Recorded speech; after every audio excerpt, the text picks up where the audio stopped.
I've been talking and playing, consuming Valorant content now for a bit of a time. Of course, coming from my time in Overwatch, also playing some League lately with my friends. And all this kind of brought me into some discussions, both with, competitive players from Overwatch, Tier 2 scene and Tier 3 scene, also with just general friends who just play games for fun. People with backgrounds in CS, people with backgrounds in Call of Duty, Overwatch, League, Minecraft, and Tetris. And one of the things that I really noticed was some people said that, oh yeah, Valorant, super fun game, like it a lot. I don't really want to play it anymore though, like I need a break now from the game. Yeah, I'll probably join in a couple days, whatever. Yeah, right now I want to go and play League. And there might be a billion different reasons for it. Some people's it's just a cup of tea. But look around on some Reddit threads and general on the internet, there's already people that say that Valorant's their game because their friends stopped playing it after they got into the beta after a week. And I want to talk a little bit about that. I'm beautiful lovely gamers, my name is Jonal. Of course, I'm a small YouTube content creator, so a like on this video helps spreading around and improving in the algorithm against some of these larger content creators like Shroud and Team Tapman. Very difficult to compete with those in the algorithm, so of course liking, commenting, and of course if you like the content, subscribing to the channel, helping it grow, all of that, all the support, very much appreciated. Thank you so much. Let's talk a little bit about Valorant and one of the bigger issues that they have. Now, again, before everybody dislike the video and drop hate comments because it doesn't seem like saying something positive about Valorant unless you are in a very closed gaming community for a game that Valorant is competing against. For example, I see some people in the CS community love shitting on Valorant.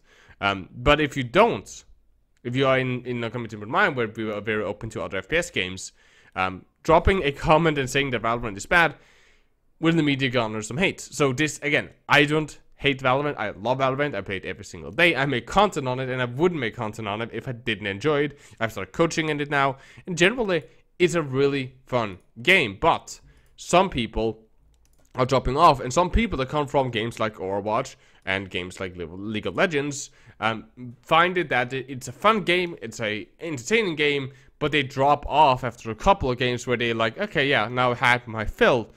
And this is players that can maybe play League or Overwatch for, 5-6 hours straight and still enjoy the games.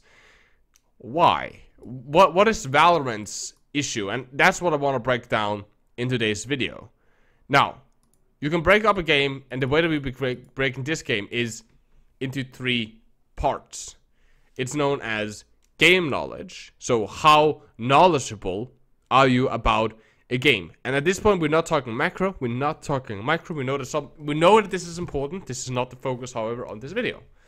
We're talking about stuff like if you go up against a player that plays a specific agent, champion, or hero, how do you approach that situation? How do you approach that 1v1? Is it different or is it the same? That is what we're talking about when we're talking about game knowledge. You knowing the game and you knowing something that the other player doesn't know, being able to predict something because of what he is playing, that gains you an upper hand to win, in our example, a 1v1. The other one is core gameplay, and core gameplay is what is repeated throughout the game. So, for example, something that most games have in common is the movement speed of everything. The jump height, the strafing speed, the patterns, right? That is stuff that is the core gameplay. And then we have unique gameplay.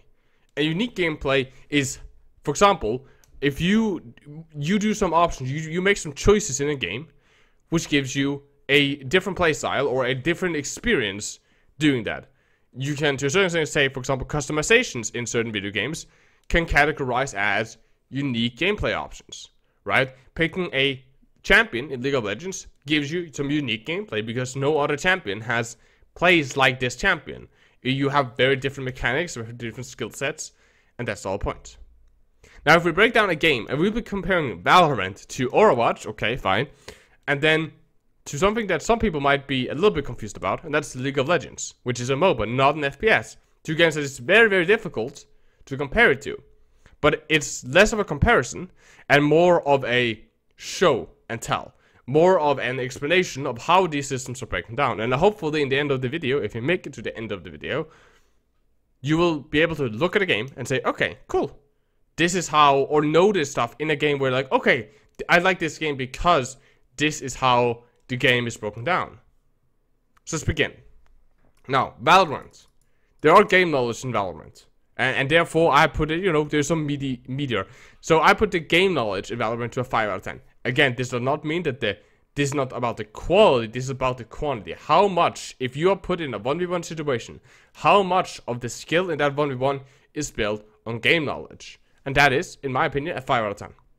Because, yes, there are differences if you meet certain... For example, if you know that you're playing against a Phoenix, then you might know that, okay, before he peeks, he might flash around the corner. It also depends on what smokes you're playing against. If it's an Omen that smokes an area, or if it's a Brimstone that smokes the area, how you play around that smoke can vary very differently. The same goes if it's a Viper. So, your game knowledge about what matchup you're facing is impactful and very, very important, but it's not something that is dictating the entire game. Because Valorant is focused on one thing mainly, and that is the core gameplay. In the end, when you play Valorant, what you want to do is aim. You need to click heads, have good recoil pattern control, understand how you are peeking, understand how you're using your movements. That is what Valorant is focusing on. I've given it an 8 out of 10. Again, that's not about the quality, it's about the quantity. How much are you interacting with the core gameplay of Valorant, and how does that affect you in, again in our example, a 1v1 situation? And that is the main thing. Yes, understanding what agent you're facing is important, but the main priority of you is to be able to win this fight. You can know how the options of the opposing jet player, but in the end, when he takes that duel, even if you fight me and I predicted everything that you can do and I know how to counterplay your agent pick, if I peek you and I can't aim, I don't click heads, but you do, this fight is lost. Didn't matter how good I knew in understanding you. And you can do stuff like, again, this is not focusing on macro. So talking about rotations and denying space and getting map control is not a part of that discussion in this example. Because that's something that the majority of the player base, the very casual player base, the not very high player base, won't pay that much attention to. They're more focused on the combat loop or the gameplay loop that happens in these 1v1 situations, in these gunfight situations. Now then we look at Valorant's unique gameplay, and there are some. It's a 5 out of 10. It is again not about quality, it's about quantity. You do get some unique options between what agent you're choosing, but not that much. If you pick Phoenix or you pick Sage, you still have the same guns. They still operate the same ways, and yes, there are some options in how you use mobility, how you use utility, and what options you have for certain pushes, but in the end, it's not that impactful in the same way than it is in other games, because the options that you're given is not that many. Now, that is where you look at Valorant. It's a game like CS, focusing on the core gameplay loops. That is the majority thing, and not everybody likes that kind of thing. If you look at a game like Overwatch, the game knowledge of Overwatch is an 8 out of 10. You almost always need it. If you're playing against a Doomfist or a Genji or a Tracer or a Reinhardt or a Zarya or an Ana or a Sen or a Lucio, all of those changed what you did. Your decision making, understanding their abilities, understanding their stats, all of that is important. There's no universal thing. In Valorant, everybody has the same health. They can buy armor. Everybody has still the same health. If you and I have armor, we have the same health. My Vandal will still one-tap somebody to the head. It's a standard. In Overwatch, if you find a Roadhog and you find a Tracer, one has 600 health and a healing ability that halves all damage and can hook you at range and has a shotgun. The other one has 150 health and blinks around you, has a recoil ability, and focuses on close quarters SMGs and high mobility. Two very different heroes to play against. You understanding that, make sure that you can win this duel against them. Now then, the Overwatch core gameplay is not really there. There's not that much reoccurring core gameplay. There's some movement stuff. There are some objective plays like there is in every other game. But it's majority of the time down to how the barrier works and how do you face a barrier. Some hit scan and kind of the shooting mechanics in the game is there. Hit scan players operate in the same way. Projectile players operate in the same way. But outside of that, there's not that much reoccurring core gameplay outside of movement and certain links in between how the different weapons operate between projectiles and hit scan. So it's like a 5 out of 10. You do meet some of it, but it's not there. It's not in focus in this game title. The unique gameplay of Overwatch, however, it's a 10 out of 10. Every hero is very, very different. How you position yourself, how you play, how you use your abilities, what you're good against, what you're bad against. All of this really impacts. Meaning if you pick Genji and you're tired of playing Genji and you swap to Reinhardt, your entire gameplay just swapped to something completely different. This is a complete different way of experiencing the game. If you swap to a Tracer, it's still a complete different. If you swap to a McCree, completely different. If you swap to an Ana, completely different. It's a very different way of experiencing the game because of the tools that it's giving to you in this moment. If you look at a game like League, it is even more prevalent, and you will notice it even more.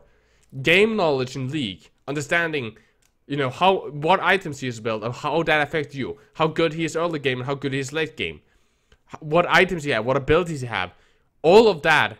And what you have picked in comparison to that, and what you have built in comparison to that, does that the game knowledge in League is like a 10 out of 10. It is constantly there. If you understand League, and you probably played against somebody that you can understand as a new player.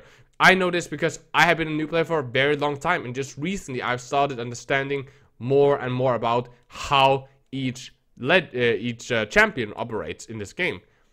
And if you don't understand the options and the choices and the stat blocks and everything like that, and what items they build and what you counter build for that, and what option they have with their items, if you don't understand that in League, you're tough out of luck. You lose so many times, and you won't know when can you kill somebody and when will you feed if you go in for that kill.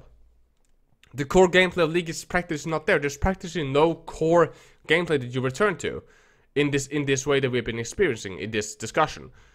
Yes, there's some CS farming. Everybody has a basic attack. Some of those are still different because some basic attacks does different stuff.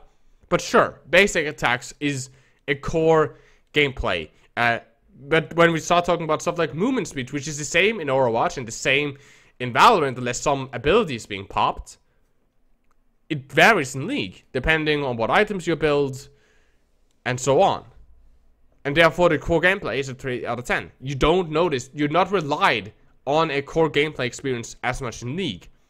The unique gameplay, however, in League is a 10 out of 10, just like their game knowledge. Every champion operates completely fucking different from everyone else, and they give a completely different interaction with the game. If you're tired of playing Aurelia, go and play Darius. If you're tired of playing Jinx, go and play, I don't know, Kai'Sa. Completely different gameplay understanding, completely different interactions with the game, and a completely different experience when you're playing that. And that's why some players that are used to League and Overwatch and other games that you probably can remember now, like for example certain FPS titles, are very, very different from a game like Valorant. Valorant does give some unique gameplay. It does give some more game knowledge about what agent the enemy team is picking and what you're facing them. But just like in Counter-Strike, it goes back to this really satisfying, really, really well-built core gameplay. The FPS part, the rifles, the focus and emphasis on aim and skill. That is what this game is focusing on. You can have giga chat brain and understand every agent and understand every micro details of their abilities down to how long they last and what the cooldowns is and so on. But in the end, if you can't click heads, you can't click heads. In the end, if you can't aim, you can't aim. If you don't know how to challenge somebody and you don't know how to lock an angle, you don't know. If your reaction time is equivalent of an 80-year-old that's in a coma, it doesn't matter. You will lose that firefight. And that's just how it goes in this game. And that's why some people get tired of Valorant. I don't, because I enjoy a raw FPS experience. I like that kind of gameplay loops. Now, I also like games like League and Overwatch because I also like the game knowledge and the stats and the uniqueness of these gameplay that keeps it fresh. But that's also because I like so many different games, especially FPS. But some people won't like Valorant, or at least they won't like it for a very long time. Either because they don't like the FPS aspect of it, that it's so focused on the gunplay, or they will go tired of it over a certain amount of time because they will feel like they're playing the same game over and over again. The thing that you improve and that you focus on in a game like Valorant is You focus on improving your gunplay, your aim, how you challenge, how you play around utility, how you play with utility, how you push, how you get map control. You focus on these macro things and your individual skill. You don't focus on, okay, now I'm learning how to play Irelia. Now I'm focusing on how I play Genji. You don't focus on like learning an agent as much as you focus on learning the core gameplay of the game and mastering that. That is why some people won't like and will hate playing Valorant. They will say that it's a bad game or they will die out because some people on YouTube and some people on Twitch and especially some people that I've seen on Reddit seem to lose interest very, very early in this game. And I think that is one of the big reasons for it.